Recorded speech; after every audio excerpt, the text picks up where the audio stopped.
नमो हरिहन्ताणं नमो सिद्धाणं नमो आयरीयाणं नमो उवज्जायाणं नमो लोहे सव्यसाहुणं मंगलं भगवान वीरो मंगलं गौतमो गणी मंगलं कुन्दिकुन्दात्यो जैन धर्मोस्तु मंगलम् सर्वमंगलमांगल्यं सर्वकल्याणकारिकं प्रधानं सर्वधर्माणां जैनं जयतु शासनम् अज्ञानतिमिरान्धानां ज्ञानाञ्जनशलाकया चक्षुरुन्मीलितं येन तस्मै श्रीगुरवे नमः। आत्मा ज्ञानं स्वयं ज्ञानं ज्ञानात् करोति किं परभावस्य कर्तात्मा मोहोऽयं व्यवहारिणाम्।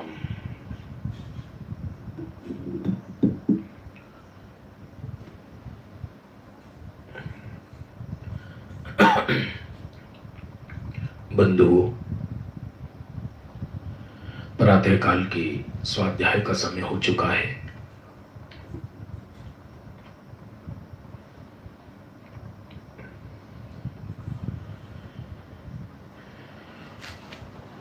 कल अपने बोल 297 तक हो गए थे, 297।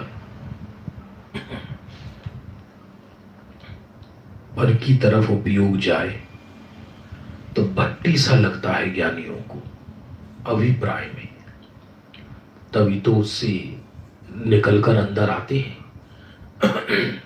यदि बाहर का विषय मुख्य हो जाए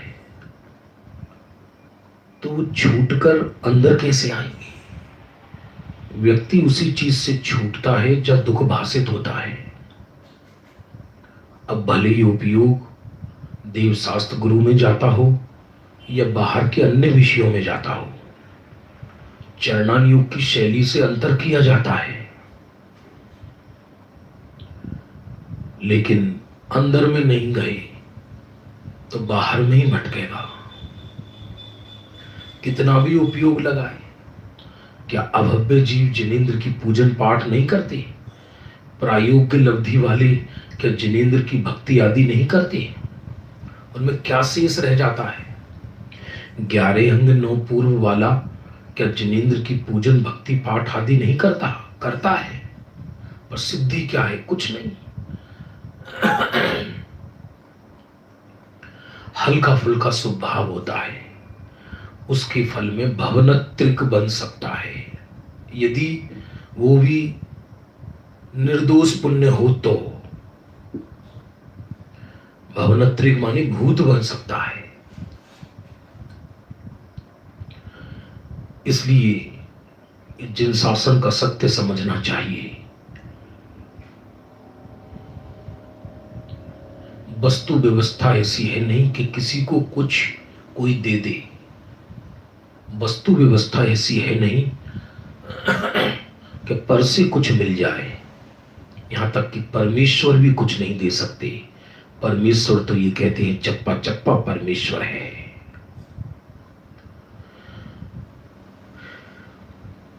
मैं भी परमेश्वर हूं, तो हम परमेश्वर के पास जाते क्यों हैं? कि वो ये बताते हैं कि तू परमेश्वर है।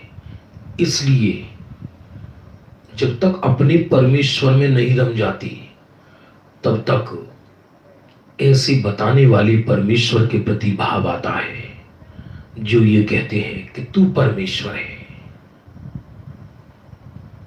बहुमान आता है।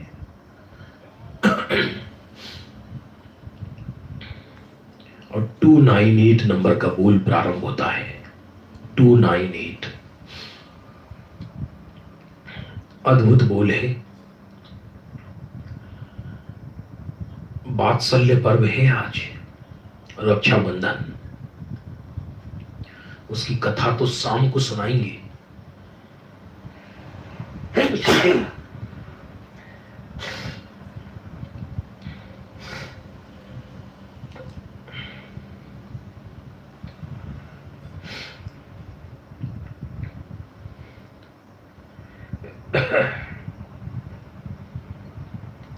विकल्पात्मक भाव में यह निर्णय आया कि कुछ करना ही नहीं है,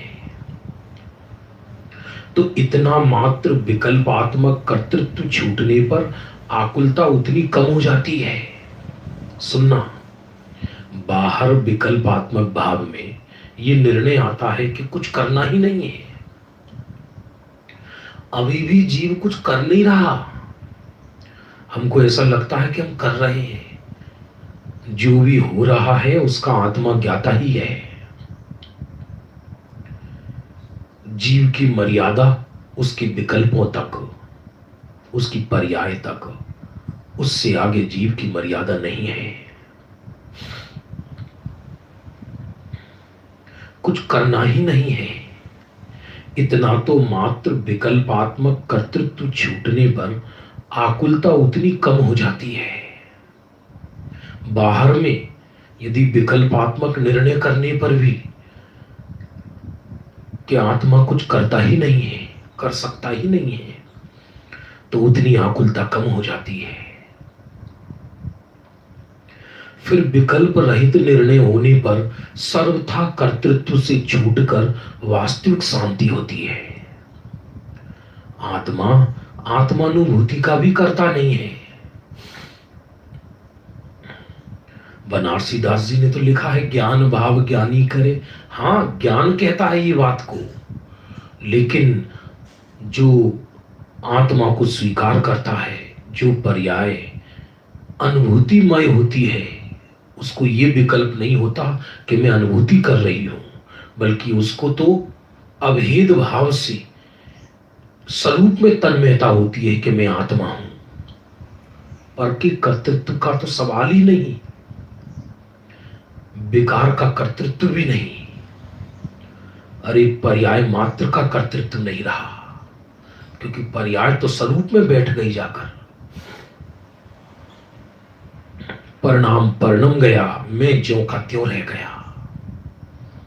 3 बोल हैं ऐसे गजब के, जो पूरे इसका सार है। मैं वृत्ति नहीं पिंड हूं,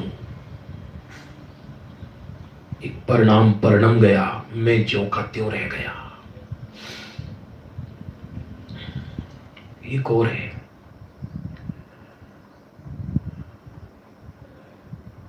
दिमाग से उतर गया। इसलिए यहां तो कहते हैं कि लौकिक विकल्पात्मक ज्ञान में भी जब व्यक्ति को यह निर्णय हो जाता है मैं कुछ करता नहीं, तो शांति हो जाती है।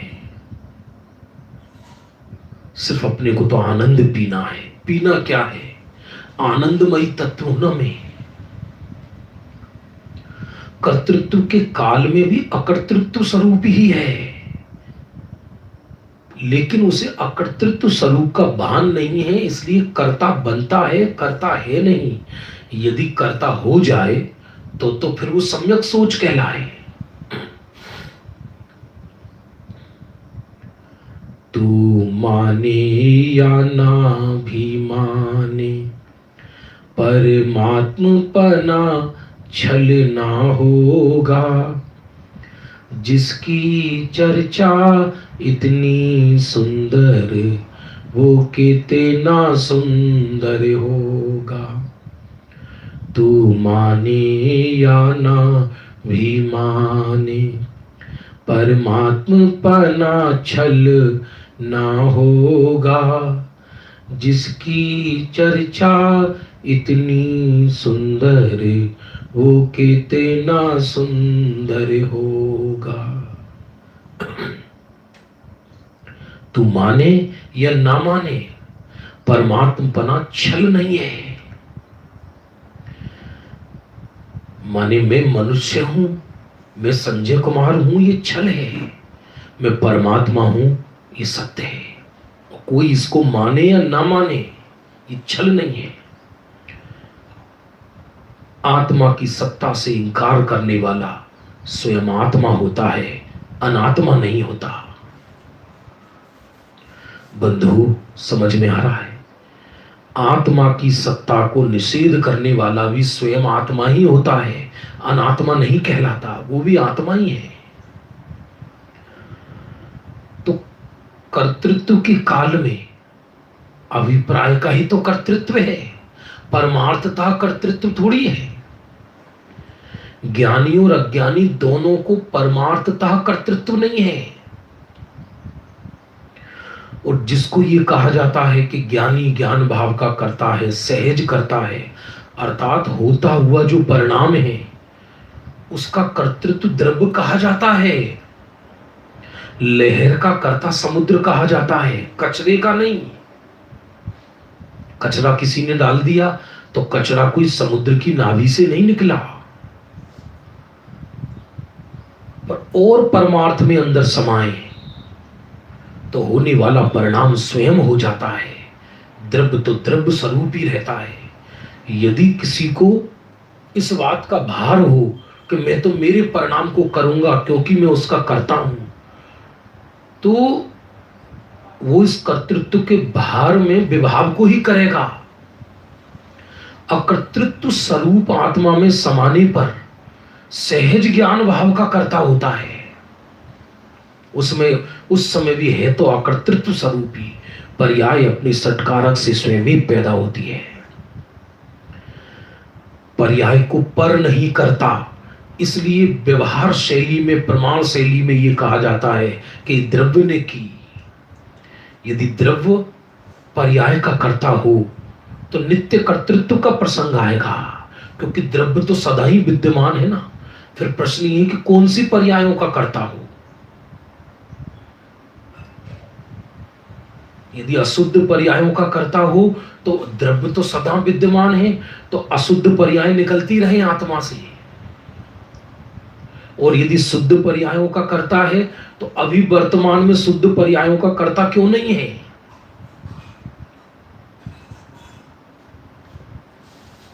इसलिए परिणाम मात्र का कर्तृत्व मिट जाता है। नाटक दिखाने वाला आनंद में है या नाटक देखने वाला आनंद में है, विचार करना। ये वास्तव में सुनने सुनाने के बोझा में भी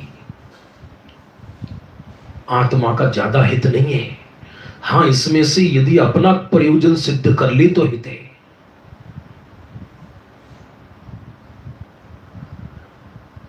जो लोक में भी विकल्प रहित हो जाए, लौकिक दृष्टि से किसी की बेटी का विवाह संपन्न हो जाए तो पिता को 2-3 दिन तक नींद आती है, अब कुछ करना बाकी नहीं रहा। लोक में भी लौकिक कार्यों का यदि अकर्तृत्व आ जाए तो आकुलता घट जाती है। तो पारमार्थिक क्षेत्र में परिणाम मात्र से अकर्तृत्व हो गया। मैं तो शुद्धात्मा हूं, परिणाम उसमें समा गया, दृष्टि ने स्वरूप को विषय बना लिया। पर्याय मात्र का कर्तृत्व रहा ही नहीं। फिर भी पर्याय में कुछ ना कुछ तो होगा, तो ज्ञानी की ज्ञान होगा। तो आंखें द्रव्य को देखें, पूरे द्रव्य को देखें तो ये कहा जाएगा कि द्रव्य उस पर्याय का कर्ता। लेकिन उस ज्ञानी की पर्याय को पूछा जाए कि तुम किसके कर्ता, कि हम तो किसी के कर्ता नहीं है, हम तो अकर्तृत्व स्वरूप है।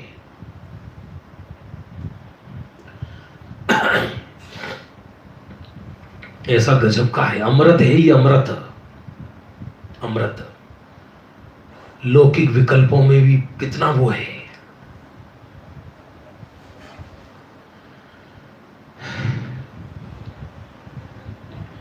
विकल्प रहित निर्णय होने पर सर्वथा कर्तृत्व से छूटकर वास्तविक शांति होती है। सर्वथा लिखा, सर्वथा में क्या शेष बच गया? जो सर्वथा कर्तृत्व रहित हुआ उसकी पर्याय में ही निर्मलता पैदा होती है। फिर ज्ञान प्रधान शैली में उस निर्मलता का कर्ता द्रव्य को कहा जाता है। लेकिन ज्ञानी से पूछा जाए कि तुम किसके कर्ता हो, कि हम तो किसी के कर्ता नहीं, हम तो अकर्तृत्व स्वरूप आत्मा में समा गए हैं। सिद्धों को कृत कृत्य कहा है ना, तो भगवान आत्मा सिद्ध सम है, वो कृत कृत्य है। एक पर्याय करने का भी बाहर रहा चित्त के ऊपर, तो अनंत आकुलता उत्पन्न होगी।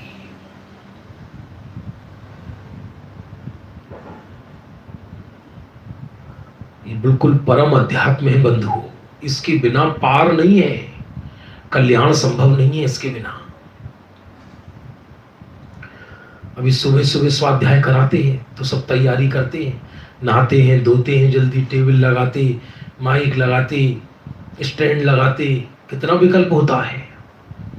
और हम तो यहाँ जंगल में रहते हैं, आंधी तूफान आ जाए तो नेट कमजोर हो जाता है, वो चला गया, ये चला गया, लाइट चली गई, ये हो गया, वो हो गया, कितने विकल्प हैं। ये कोई निराकुलता की चीज थोड़ी है। इसलिए तीर्थंकर की दिव्य ध्वनि इच्छा पूर्वक नहीं खिलती, औदेयिक है वो, उनको बोलने का भाव नहीं है, वो तो अमृत पीते हैं, वाणी अपना काम करती है। 299 नंबर का बोल, ये भी गजब बोल है। सुनने आदि के भाव ज्ञानी को गणधर को भी आते हैं, देखना गजब है। सुनने आदि के भाव ज्ञानी को गणधर को भी आते हैं। कहो तो गणधर सारी जिंदगी भगवान के संरक्षण में बैठकर सुनते हैं, लेकिन हर अंतर मुहूर्त में शुद्धोपयोग भी करते हैं। यदि हम क्या है दूसरा पहलू बताना भूल जाते हैं, यदि अकेले सुनते ही रहें तो पद से च्युत हो जाएं, गुण स्थान गिर जाए, और वो गणधर के कभी होता नहीं। सुनने आदि के भाव ज्ञानी को गणधर को भी आते हैं, तो अपने को क्यों ना आए, ऐसे पराश्रित भाव की अभिप्राय में पुष्टि करता है। देखना, एक ही जिनवाणी के वाक्य को शास्त्र भी बनाया जा सकता है और शस्त्र भी बनाया जा सकता है।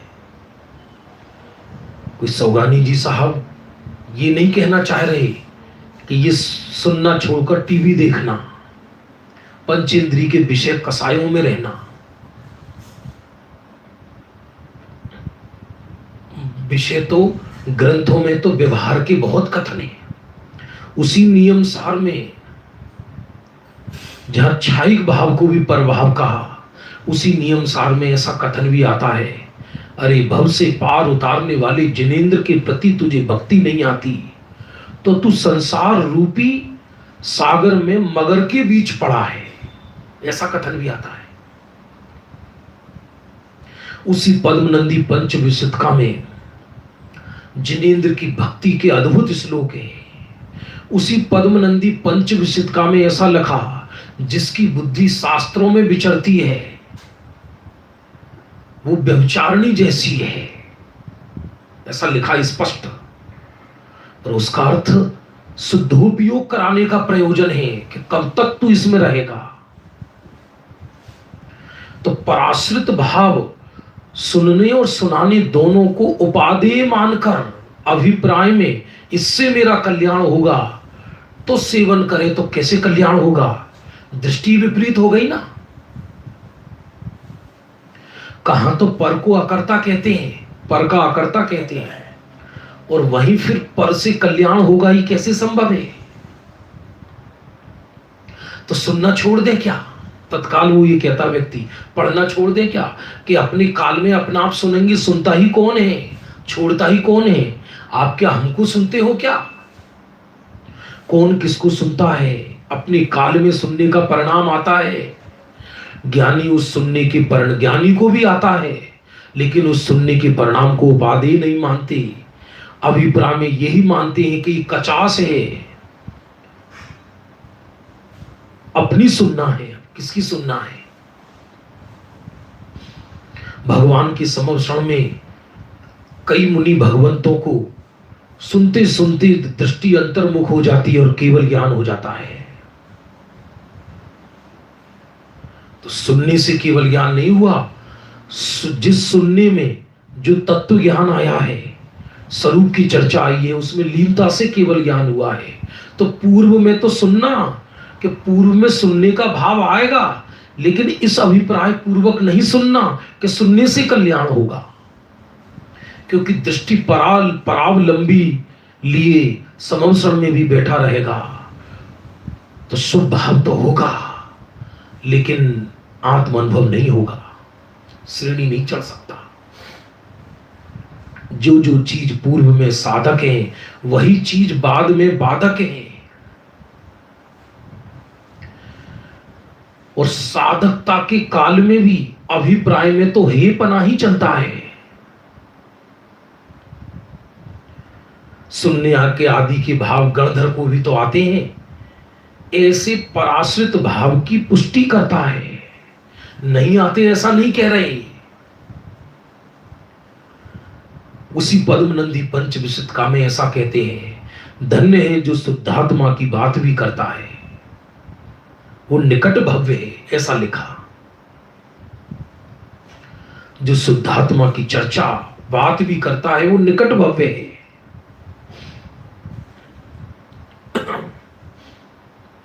और निकट भव्य है ऐसी चर्चा, लेकिन ये चरणान योग शैली में भावना प्रधान बात है, पर अंदर अभिप्राय में यही कर चलता है कि चर्चा श्रवण आदि के परिणाम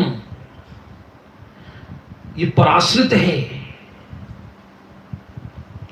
हाँ, मैं सुनने का भाव भी ज्ञाता ही हूं, सुनने का भी सहज सुनने का परिणाम आएगा तो मैं उसका भी ज्ञाता ही हूं।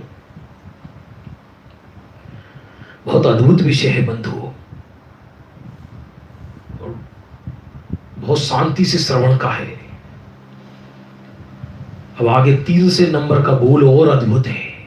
3 से नंबर का बोल और अद्भुत है, समाधि मरण का बोल है ये। मृत्यु के समय जीव को अपनी रुचि का विषय ही मुख्य हो जाता है। मृत्यु के समय जीव को अपनी रुचि का विषय मुख्य हो जाता है। जिसको जैसी आयु बंध जाती है, अंतिम समय वैसे परिणाम आने लगते हैं। विराधना के परिणाम आने लगते हैं। श्रेणिक महाराज को अंतिम समय आत्मघात करने का परिणाम आ गया, क्योंकि उनको नरक आयु का बंध हो गया था। सम्यक तो बाद में हुआ। ऐसा भी हो सकता है कि हाँ, पुत्र ने जेल में डाल दिया था। देखो परिणामों की विचित्रता। इसलिए ये मत समझना मेरी जगत में इतने मित्र हैं, मुझे इतने चाहने वाले हैं। तुम्हें कोई चाहने वाला नहीं, सब तुम्हारे पुण्य के मित्र हैं, तुम्हारा कोई मित्र नहीं है। अपने को मित्र बनाना सीखो। कल जो 2 तारीख है ना, तो हिंदुस्तान में प्रतिदिन कोई ना कोई डे होता है। तो कल मित्रता दिवस था, फ्रेंडशिप डे। तो हमारे पास बहुत मैसेज आ रहे थे। हम तो किसी को कोई विशेष जवाब देता नहीं, और लोग व्यवहार के नाते जय जिनेंद्र लिखकर भेज देते हैं। हरि भाई जी वो लिखते हैं, मित्र बनाना हो तो अपने शुद्धात्मा को बनाओ, मित्र बनाना हो तो पंच परमेष्ठी को बनाओ।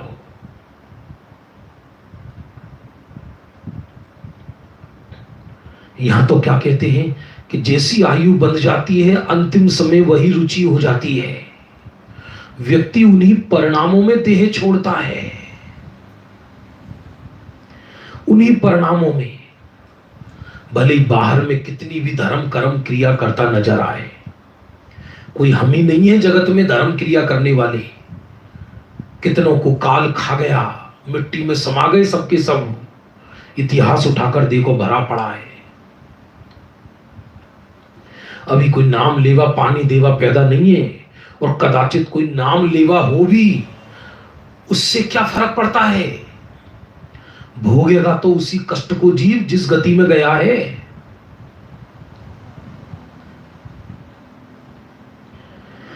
मृत्यु के समय जीव को अपनी रुचि का भी विषय मुख्य हो जाता है। जैसे किसी को त्रियंचादी गति में जाना हो तो अंतिम समय उसकी जो रुचि है, रात को 2 बजे भी उठेगा तो उसे खाना मांगेगा, भोजन पानी भोजन पानी भोजन पानी।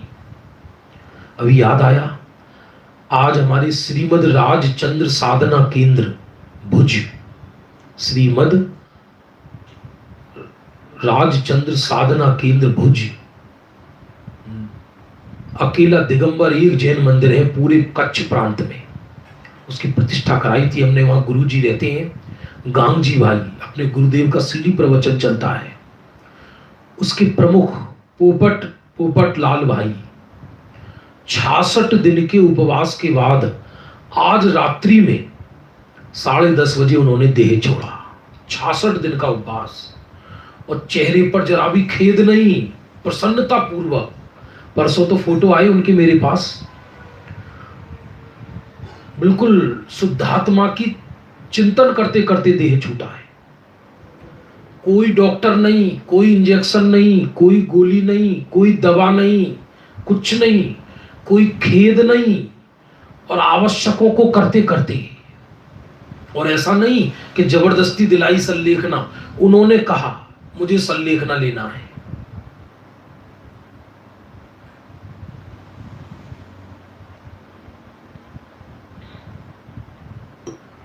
तो वो आगे की गति जैसी होनी हो आयु, उसी के अनुसार अंतिम समय परिणाम हो जाते हैं, उसी की रुचि मुख्यता हो जाती है।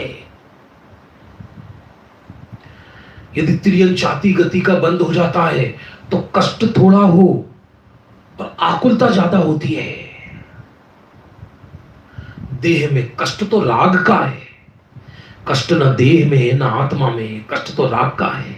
यदि कष्ट देह में होता तो मुर्दे को आग में जलाते तो मुर्दा भाग जाना चाहिए। कष्ट का एहसास करने वाला तो उड़ गया, वो भी कष्ट नहीं होता उस आत्म तत्व में, वो तो राग का कष्ट है। जितना एकत्व उतना कष्ट। मंद कसाय में देह के, यदि जीव को मंद कसाय हो जाए, ये रात्रि में चल रहा है विषय, शुक्ल लेस्या के बल से यदि शरीर को आग में भी पटक दे तो आंख की कोर लाल ना हो। मंद कसाई में इतनी ताकत हो जाती है। लोग जिसे वास्तव में ही आत्मा का आश्रय हो गया हो तो अंतिम समय उसकी वही रुचि मुख्य हो जाती है। अन्य सभी चीजों से रुचि हट करके जैसे जैसे आयु बीते व्यक्ति के जीवन में ज्ञान वैराग्य झलकना चाहिए। जगत से जैसे थक जाता है ना, अस्त होता हुआ सूरज लालिमा छोड़ जाता है, वैसी देह अस्त हो उससे पहले ही ज्ञानी जीव अपनी तैयारी कर लेते हैं। तैयारी क्या कर लेते हैं? तैयारी तो चली रही है ना उनकी। अन्य सभी चीजों से रुचि हट करके जिसकी रुचि थी उसकी रुचि मुख्य हो जाती है।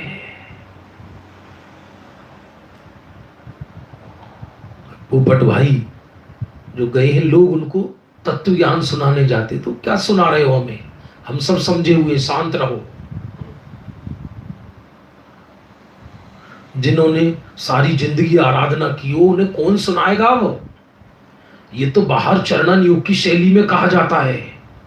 निर्यापक आचार्य होते जबरदस्ती थोड़ी सुनाते हैं, वो तो देखते हैं कि सामने वाला कितना जागृत है। बल्कि सामने वाले का सुनाना और बाधक हो जाए। अंतिम समय कोई बोलता है तो ऐसा लगता है कानों में हथौड़ा बजा रहा हो जैसे कोई, सहन नहीं होता। शांति चाहिए, शांति अपूर्व, बाहर कोई कोलाहल नहीं चाहिए।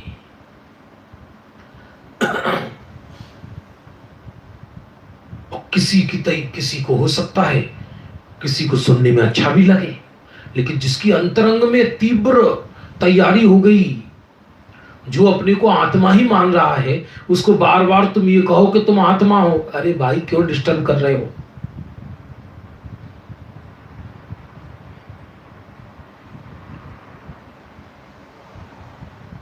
प्रश्न आया है, अंतिम समय मति भ्रष्ट होने का क्या कारण है?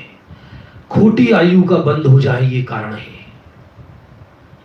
खोटी आयु बन जाती है, त्रियंच आयु या नरक आयु का बंद हो जाए तो मति भ्रष्टता में देह छूटता है।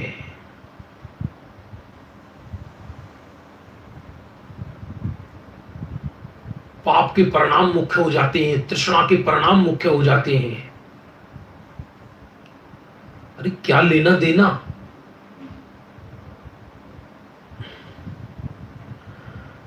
लिखा जिसकी रुचि थी उसी एक चीज की मुख्यता हो जाती है।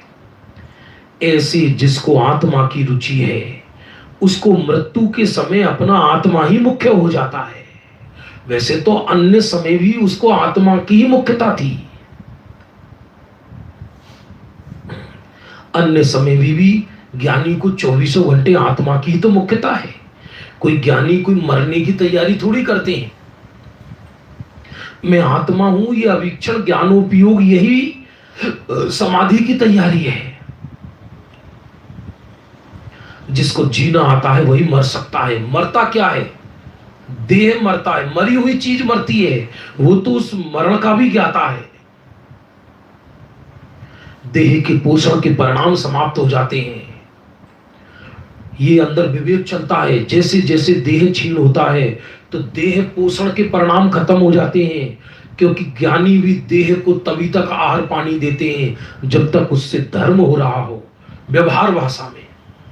लेकिन जहां धर्म होना मुश्किल हो जाए तो इसका पोषण कौन करेगा?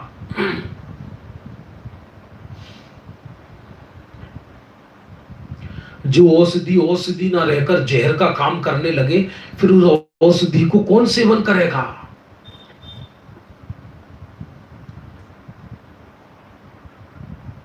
काना पोंडा पड़े हाथ जो चूसे तो रोवे। आता है इसमें वैराग्य भावना में। काना गन्ना होता है, उसे चूसोगे तो रोओगे, कष्ट भोगोगे, स्वाद नहीं आएगा। इसलिए यदि देह अशक्य हो गया, जबरदस्ती इसको पुष्ट करोगे तो उससे राग आदि की वृद्धि होगी, आनंद नहीं आएगा। और धर्म ध्यान यदि उस काणे गन्ने को बो दो तो बहुत सारे गन्ने पैदा हो जाएंगे। वैराग्य भावना में आया ही बहुत सारे गन्ने पैदा हो जाएंगे। उसी तरह जब देखा कि अब तो देह छोड़ेगा ही, छोड़ ही रहा है मुझे, छोड़ेगा क्या? देह छोड़ ही रहा है मुझे। और अभिप्राय में तो छूटा है ही, भेद विज्ञान है ही, तो उपयोग में परिणति और तीव्र हो जाती है। परिणति में, चारित्र में तो अंतिम समय उसी की मुख्यता हो जाती है जैसी रुचि होती है। मान लो रुचि परिवार कुटुंब की हो, अंतिम समय भैया वो कैसा है, वो कैसा है, हाँ वो सब आएंगे नरक में तुम्हारी सुरबुद लेने।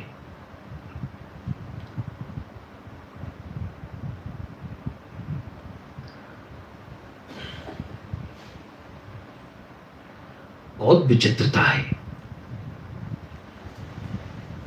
ऐसे जिसको आत्मा की रुचि है उसको मृत्यु के समय अपना आत्मा ही मुख्य हो जाता है।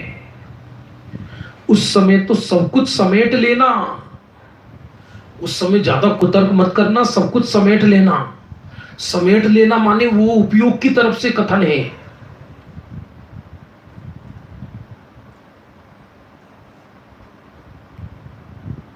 बहुत आप मिलना, उनके पुत्र हैं विजय जी, बहुत धर्मी जीव हैं पोपट भाई की। मेरे को तो बहुत भाव था कि मैं मिलने जाऊं ऐसी, और उनके पुत्र ने कहीं कोई एक अक्षर नहीं डाला। 66 उपवास चल रहा था, 66वां। ये कोई मैं उपवास की महिमा नहीं गा रहा, उनकी जागृति की महिमा गा रहा हूं। जागृति कितनी थी। खेद नहीं था रंच मात्र भी। लेकिन ये भी लॉकडाउन में ऐसे थे और बहुत दूर हमारे यहां से, तो 1.5 दिन में पहुंचे जाकर। 1-2 दिन आदरणीय बाल ब्रह्मचारी अभिनंदन जी भाई साहब ने फोन से ही कुछ संबोधन किया था। तो मुझे तो रात्रि को समाचार सुने और अभी सुबह तो बहुत अंदर से अनुमोदना का परिणाम आया।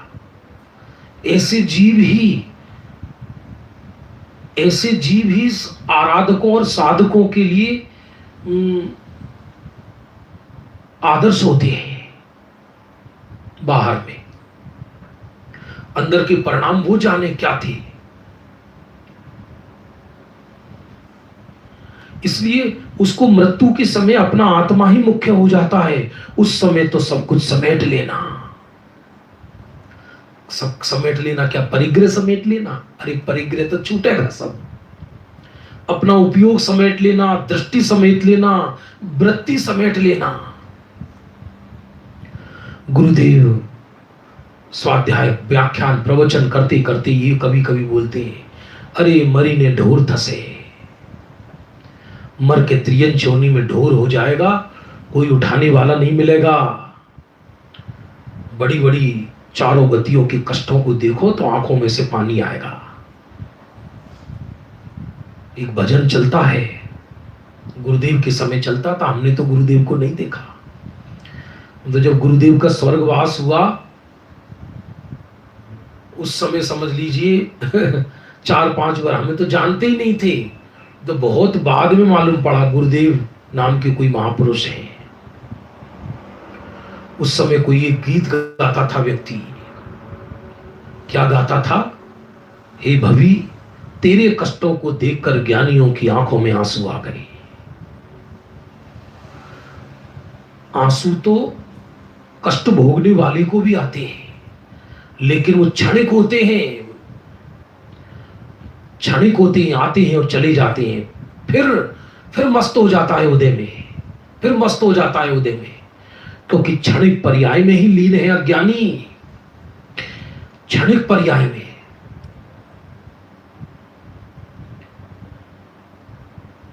मृत्यु के समय अपना आत्मा ही मुख्य हो जाता है। उस समय तो सब कुछ समेट लेना। अब ऐसे महामारी के काल में बड़े बड़े जवान लोगों की मृत्यु के समाचार आ रहे,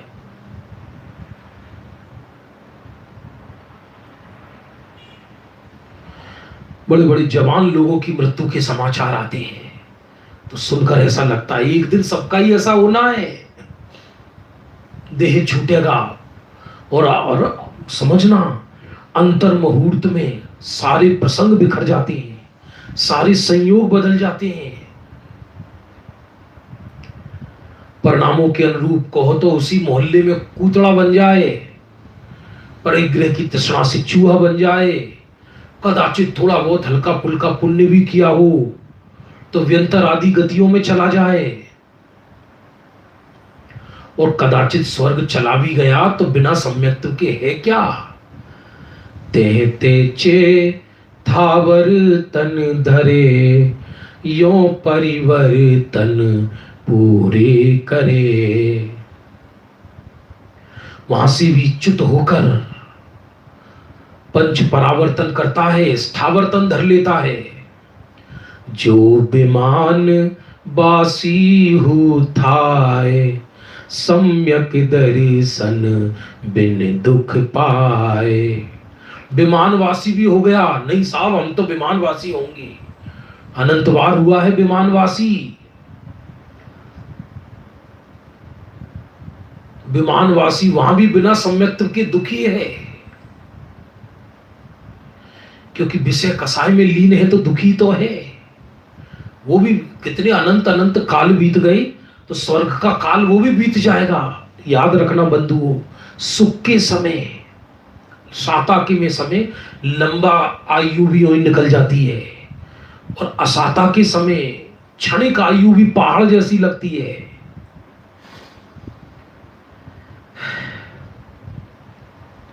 उसको मृत्यु के समय अपना आत्मा ही मुख्य हो जाता है।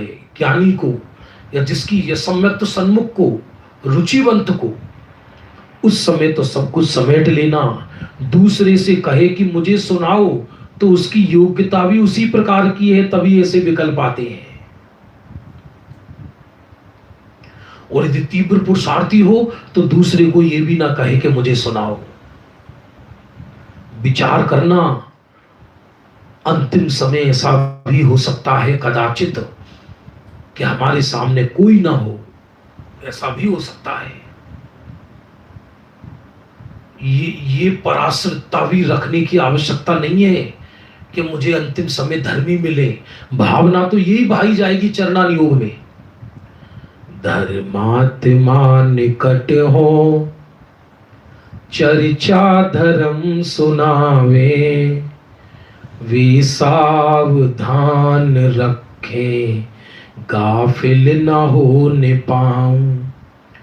दिन रात मेरे स्वामी, मैं भावना ये भाऊं, देहांत के समय में तुमको न भूल जाऊं।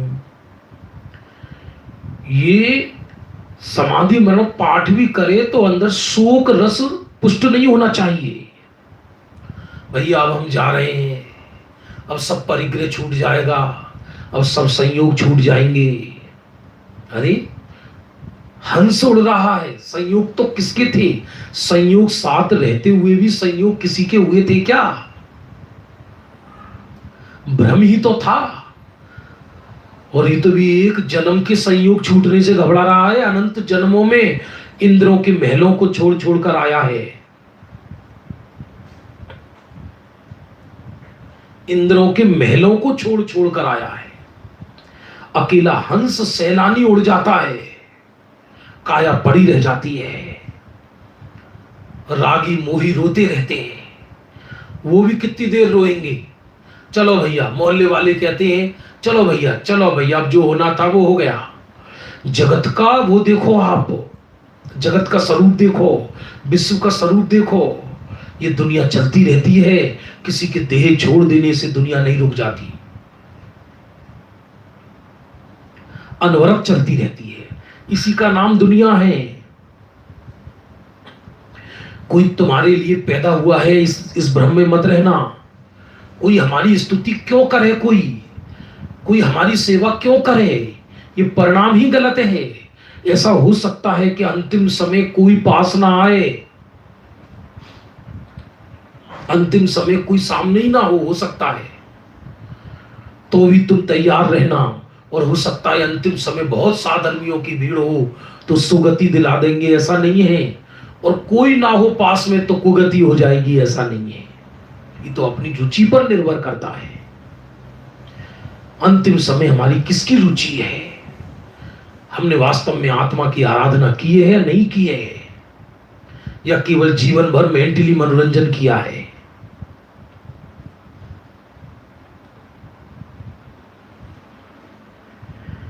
उसको मृत्यु के समय अपना आत्मा ही मुख्य हो जाता है। उस समय तो सब कुछ समेट लेना। दूसरे से कहे कि मुझे सुनाओ, तो उसकी योग्यता भी उसी प्रकार की है, तभी ऐसा विकल्प आता है।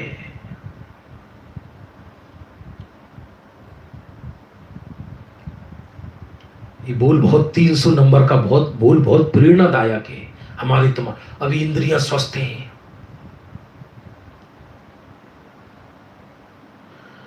सब कुछ ऐसा लग रहा है कि देखो कितने धर्मी हमारे साथ हैं। अरे अंतिम समय कभी कभी ऐसी परिस्थिति बनती है, बाथरूम में बैठे बैठे प्राण उड़ गए, तो कौन कौन आ रहा है अंतिम समय सुनाने?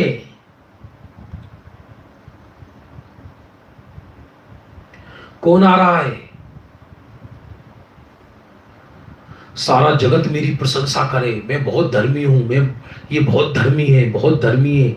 इसकी पहचान उस समय पता पड़ेगी जिस समय देह छूटता है। ब्रह्मचारी शीतल प्रसाद जी ने सहज सुख साधन एक ग्रंथ है, उसमें लिखा है ये बात। हम कितने बड़े धर्मात्मा हैं, इसका निर्णय असाता के उदय में होता है।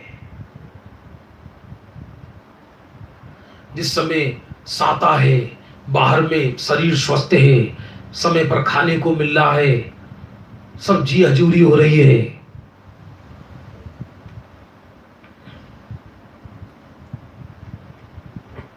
तो परिणति की बात है, किसी व्यक्ति की बात नहीं भाई। ये तो 300 नंबर बोल आया तो थोड़ा लेने का भाव आ गया और पोपट भाई की याद आई तब। ये कुछ जरूरी नहीं है कि उपवास पूर्वक देह छूटे तभी सल्लेख ना हो। ये तो प्रेरणा की बात चल रही है। ऐसा भी हो सकता है किसी को कि अभी अभी अचानक देह में अटैक आया और उपयोग अंतर्मुख हो गया, क्योंकि भगवती आराधना में सल्लेखना के दो तरह के भेद कहे, एक सविचार भक्त प्रत्याख्यान, एक अविचार भक्त प्रत्याख्यान। जो प्लानिंग पूर्वक देखता है कि अब देह रहने वाली नहीं, तो बुद्धि पूर्वक कसाय और देह को क्रश करता जाता है और स्वरूप की दृष्टि बढ़ती जाती है, स्वरूप में उपयोग बढ़ता जाता है, विरक्ति बढ़ती चली जाती है बाहर से, उसको सविचार भक्त प्रत्याख्यान कहा। और अचानक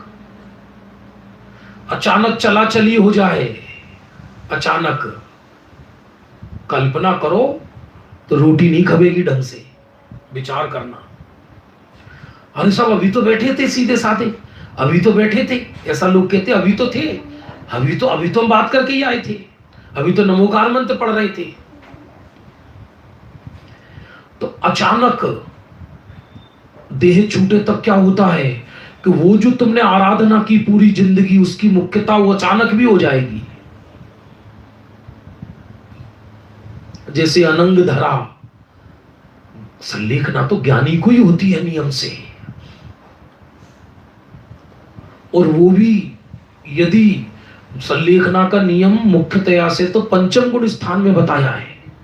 उमा स्वामी ने भी तत्वार्थ सूत्र में, समंत भद्र आचार्य ने भी रतनकंड श्रावकाचार्य में, और भगवती आराधना में शिवकोटि आचार्य ने। अब मिथ्या दृष्टि की तो सवाल ही कहां। लेकिन उस शांत परिणाम पूर्वक देह तो छूटता है ना, उसके संस्कार पड़ते हैं। ग्रंथों में ये नहीं लिखा कि मिथ्या दृष्टि है इसलिए हाय हाय करके देह छोड़ो। सम्यक सन्मुख तत्व के संस्कार जाते हैं। हाय हाय पूर्वक देह छोड़ेगा तो हाय हाय वाली पर्याय मिलेगी। अभी थोड़ी सी प्रतिकूलता सहन नहीं है, हल्की सी जीव को, जरा सी प्रतिकूलता, लाइट चली जाए, हाँ आज कैसे होगा, आज रात में कहां सोएंगे, जब नरक में जाए तब पूछना कहां सोएंगे जहां चारों तरफ आग बरस रही होगी। एक पल सोने को नहीं मिलेगा, एक पल।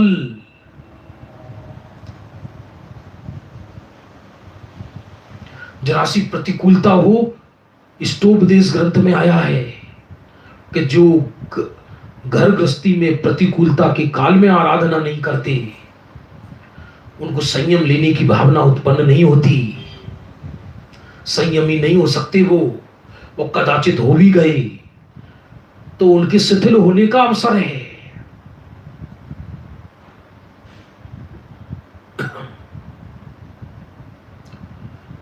भोगे जो भोग पहले उनका न हो सुमिरन, परिवार मित्र जन से मैं राग को हटाऊं, दिन रात मेरे स्वामी। अब मान लो कोई अपना प्रिय आ गया अंतिम समय, तो उसका कस के हाथ पकड़ता है, बैठ जाओ आप हमारे पास, समाधि दिलाओगे। समाधि नहीं दिलाएगा, समाधि बिगाड़ देगा, क्योंकि राग पैदा हो गया। और लोग किसी को किसी के हित की नहीं पड़ा, जगत वाले तो अपना ऐसी भाषा बोलते हैं कि जिससे परिवार वालों को प्रसन्नता हो।